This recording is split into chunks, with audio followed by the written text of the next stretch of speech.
Good morning, my peace out peeps. Thanks for joining. I thank you guys really for watching, because that's what keeps me going. I know somebody's going to send me a message to go, "Are you okay today?" That way, if I die sometime, at least if I don't show up here, somebody will check on me, right? Anyway, I'm not planning on doing that or anything, so it should be all right. But, that's just the way it is. Anyway, I hope you're having a great morning. Hope you're having a good Saturday. Well, it's Saturday, and here in Oklahoma, I don't know where you are, but here it's been so hot, and the heat dome is breaking today. Today is it for the really, really, really hot weather. So I'm looking forward to some cooler stuff going on, right? So I'm ready for this heat dome to go away, right? So anyway, so got some weather changes. There's always changes, always with life, where change is just one of the only things that is constant in life. Things are going to change. Sometimes they change for better, and it's what we wanted, and sometimes it changed for worse. It wasn't what we wanted, but it ends up, God works it all out for good, right? So even whether we feel like our changes are bad, or whether we feel like our changes are good, God's going to work it out for good, especially for the kingdom, right? And that's what it's all about, and learning to peace out and learning to trust Him every day for whatever whatever comes that day, right? And so, with that being said, peace out. Oh, I also have a new website, so you have to check that out. I can't post it in here. I'll post it in the comments later. But I did get my website up and going. It's totally new, easier to navigate. You can find what you want. And I have a new email sign-up list so that you can sign up and get an email so you'll know what's going on with me, what I'm doing, because I'm teaching in Pakistan 3 Saturdays in September, which is exciting, right? And got some different things coming. I'm working on a couple of different devotionals, so you'll know when a new book's fixing to come out. And I may throw in a few extras, like maybe some freebies or something for some of you or something. But I'm working on all that. I'm working on a lot of stuff right now. That's not anything new, right? So this morning, I just kept going on Exodus. I thought, well, have I used up Exodus? I skipped, I will be honest, I skipped a bunch of chapters because it was a bunch of the laws. Now, I skimmed them, right? But I mean, those are amazing because God was talking about how to set up the Levitical priesthood and how to make the garments and how to make the tabernacle. And I'm like, how do these people have all of this stuff? How do he said, you have to bring this offering and that offering. And I'm like, they're in the wilderness, right? And God still required that of them. Matter of fact, He instituted those requirements by the law. And thank goodness, thank God, we're not under the law anymore, right? We're totally under grace. Jesus was our sacrifice. Our work is to trust Him. Our work is to believe on Him. So we don't have to bring all these things. That's not bad to give offerings, to support ministries, to give to the poor. Giving is not bad, and tithing is good. We should do these things, right? But we're not under that strict law.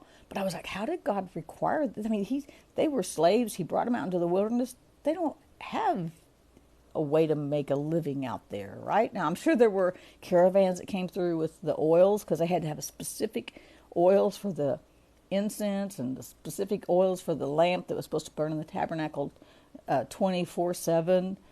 I was just like, wow, that amazed me reading through that. But it was kind of boring, to be honest, right? Sometimes it is. Sometimes, though, there's some spiritual insights in there, and there were some things about not lying about people and stuff. So it ended up, of course, really good. However, the thing was, while God was giving Moses all these laws, guess what these beautiful, wonderful, God-fearing, tongue-in-cheek children of Israel was doing? They were building a golden calf. Moses is on the mountain, meeting face to face to God, learning God's heart, learning God's ways, learning what God liked, what He didn't like, His requirements, and they decided that He wasn't coming back. And so they went back to what they knew, right? In Egypt, they had adapted to the Egyptians' idolatrous ways. And so they said, we can't see God. Matter of fact, didn't we talk was that yesterday or the day before, where they said, no, Moses, you go talk to God and come and tell us what He said. We're scared. It was yesterday, right at the mountain. He said, you go talk to God and tell us what He said. We don't want to talk to God. We're scared of Him. And now they're going, okay, Moses isn't coming down, so we've got to have a God to take us all the way to the promised land, right? So they built a calf. So Moses, then the funny thing is, then God tells Moses, He says, Moses, your people that you brought out of Egypt have built a calf. Go get them. And actually, God even said, let me just wipe them out and start all over. And Moses went, no. God, you know, these are your people. And you don't want the Egyptians and the world to look at this and go, God couldn't deliver them? Yeah, it's going to look bad on you, God. And so God said, well, go take care of them then. So Moses comes down, and Moses breaks the whole 10 Commandments that God has written in the stone, right? And he comes down, and God reminded Moses here in chapter 29. He said he wanted to dwell among the children of Israel. He wanted to be their God. He said, I brought them out of Egypt so that I could dwell among them. Isn't that powerful? Because it wasn't just about getting them out of Egypt. It was bringing them to himself. God wanted to walk among them. And here they're already turning to an idol and turning to another God. And so Moses comes down, he grinds it all up. And I love Aaron's response too. Don't we? Sometimes though we have responses like this that don't make sense. Moses is like, where did this calf come from? And Aaron's like, I have no idea. Everybody just brought their gold. I threw it in the fire and it came out. And just a chapter before, we read where it says he crafted it with his hands. However, that did not exclude Aaron from becoming the very first priest in the tabernacle. God didn't say, okay, Aaron, you know what? Never mind. Is there somebody else? God still instituted the whole priesthood through Aaron. Aaron was the first high priest. That should encourage us, right? And so then, after all of this and the golden calf, and Moses grinds it all up and grinds it back into gold dust, and pours it in the water and tells them, you got to drink it. And I'm sure that had some effects on their body we won't talk about. I don't know, but I've heard. Anyway, after all of that, then listen to what God says in Exodus 32:33. Or 34, he says, now therefore, he just ground the golden calf up, poured it in the water, made them all drink the water. Moses did, he was mad. Now therefore, go lead the people to the place of which I have spoken to you. God did not throw these crazy people away. He didn't throw them away because they made a golden calf. He could see. That's why I'm not God. I'm sure that's part of it. Yeah, because I'd have said, you know what? Follow that calf. Let him take you wherever you want to go. I'm done, right? But God's so patient, and here we see that thread of grace and mercy in the old law, in the Old Testament, where it doesn't even make sense. They royally messed up. Aaron royally messed up, and yet God's going, okay, Moses. Now that you got that all settled, now that you got the calf out of the way, now that we got them all straightened back up, right? He's like, now let's go take the people to where I promised before. There were no throwaways. God could have thrown away Aaron.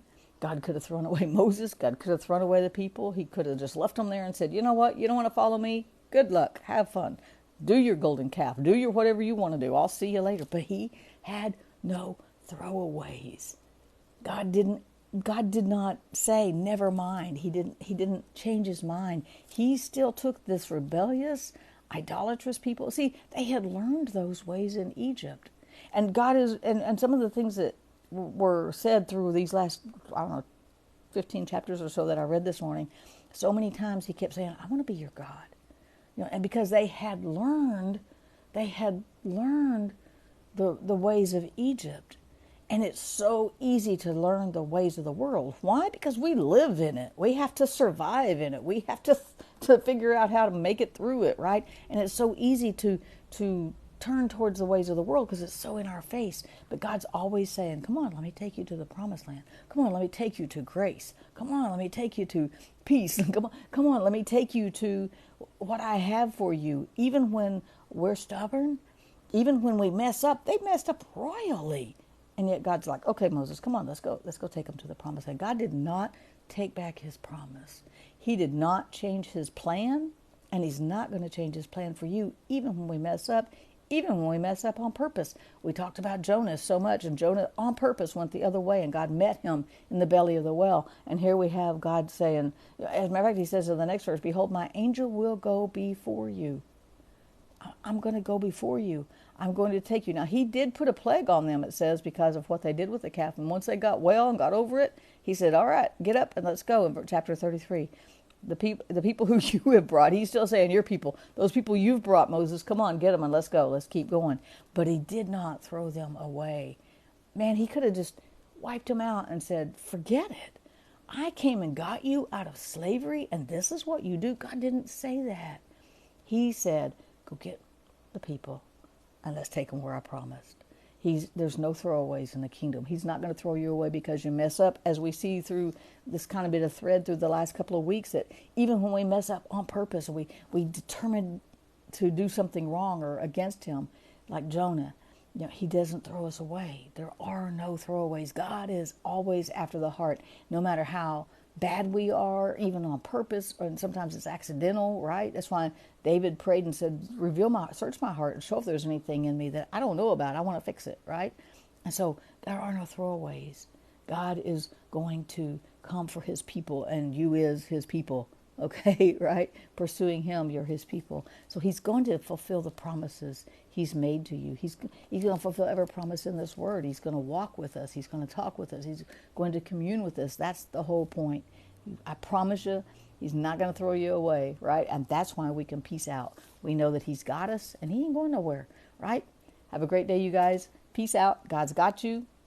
Have a great weekend, and I'll see you bright and early Monday morning.